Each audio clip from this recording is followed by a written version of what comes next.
Pemerintah AS berencana untuk membayar kompensasi kepada para korban sindrom Havana, gangguan kesehatan aneh yang menimpa diplomat dan agen rahasia AS di seluruh dunia.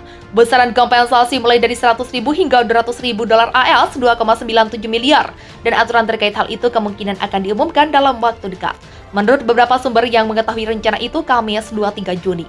Rencana itu muncul setengah setelah Kongres AS mengesahkan Undang-Undang Havana tahun lalu. Undang-undang itu mengizinkan Departemen Luar Negeri, Badan Intelijen Pusat SIA, dan badan-badan pemerintah AS lainnya untuk memberikan kompensasi kepada staf dan keluarga mereka yang terkena sindrom itu selama penugasan.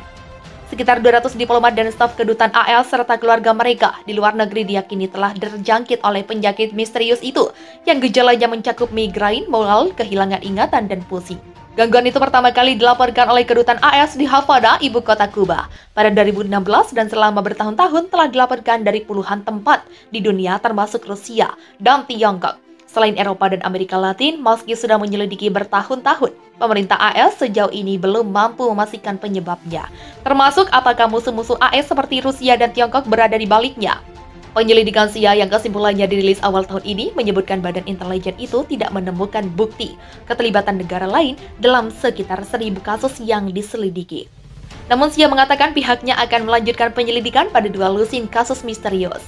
Draft aturan Deplu AS tentang kompensasi itu akan terbuka untuk dikomentari selama 30 hari sebelum menjadi aturan final lewat proses di kantor manajemen dan anggaran, kata beberapa sumber. Aturan itu diperkirakan akan mencakup kriteria kelayakan penerima kompensasi, kata mereka. Mereka juga menambahkan bahwa kepastian soal besaran kompensasinya masih dirampungkan. Deplu AS menolak berkomentar soal pembayaran, tetapi mereka mengatakan Undang-Undang Havana mengharuskan pihaknya untuk mengeluarkan regulasi pelaksanaannya. Kami akan segera memberikan informasi yang lebih terperinci, kata seorang juru bicara departemen itu. Para korban dan anggota DPR telah mengeluh bahwa badan-badan pemerintah AS terkesan tidak memandang persoalan itu secara serius. Menteri Luar Negeri Antony Blinken pada November menunjuk diplomat veteran Jonathan Murray untuk memimpin gugus tugas dan menangani persoalan itu. Dia berjanji untuk segera melakukan apapun agar kejadian-kejadian seperti itu tidak terulang. Dalam salah satu bukunya, mantan Wakil Presiden Bank Dunia, Joseph Stiglitz, mengungkap besarnya biaya yang dikeluarkan pemerintah Amerika Serikat untuk membiayai perang di Irak dan Afghanistan.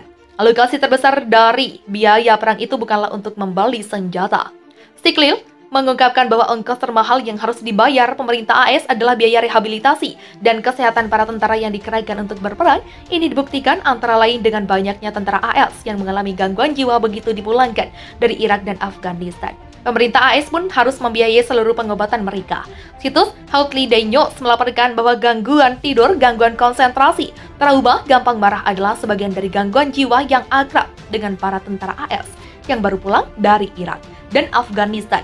Gangguan ini disebut Post-Traumatic Stress Disorder. Kebanyakan veteran mengalami gangguan PTSD, kata Eric L. Bogen, peneliti di Mental Illness Research, Education and Clinical Center Durham. Kenyataan ini dia peroleh setelah meneliti 676 tentara AS yang baru pulang dari Irak dan Afghanistan. Menurut dia, kondisi tersebut membawa resiko sepulang dari wilayah perang tersebut. Kebanyakan tentara AS menjadi sangat agresif dan tidak mampu mengontrol emosinya. Mereka juga masih terbawa kebiasaan untuk menembakkan senjata api, seperti halnya di medan perang. Penyembuhan atas gangguan seperti ini tidaklah mudah. El Bogen mengungkapkan bahwa mereka tidaklah cukup hanya dibantu dengan treatment psikologis. Para tentara AS mengalami gangguan jiwa ini memerlukan dukungan dari orang-orang di sekitarnya. Karena itu keluarga juga masyarakat di sekitar mereka juga perlu mendapat pelatihan untuk mendukung penyembuhan gangguan jiwa pada para veteran ini. Semua langkah tersebut dijalankan dengan biaya yang tidak sedikit. Semakin banyak tentara yang pulang dengan gangguan jiwa serius, semakin besar pula pemerintah AS harus membelanjakan anggarannya.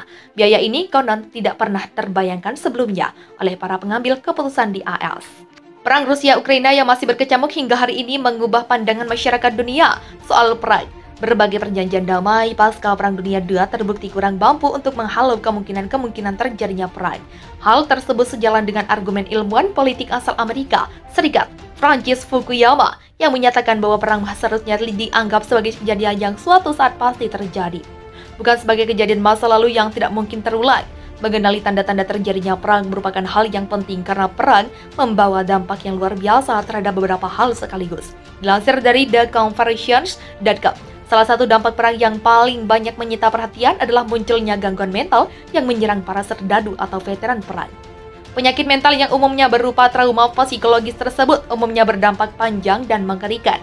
Salah satu jenis trauma psikologis yang paling banyak diderita oleh serdadu dan veteran perang adalah post-traumatic stress disorder atau PTSD. Dilansir dari mayoclinics.org, gangguan mental yang dicirikan dengan adanya ingatan mengganggu mengenai peristiwa traumatis ini banyak menjangkiti para veteran Perang Dunia I. Hal tersebut dibuktikan dengan banyaknya veteran Perang Dunia I yang hingga kini masih terdiagnosis gangguan mental tersebut. Dilansir dari hotstory.com, PTSD menjadi gangguan mental yang meluas setelah meletusnya peristiwa besar. Seperti dan bencana alam, bahkan pada era Yunani kuno, PTSD banyak dialami oleh para prajurit perang yang berasal dari negara kota kuno.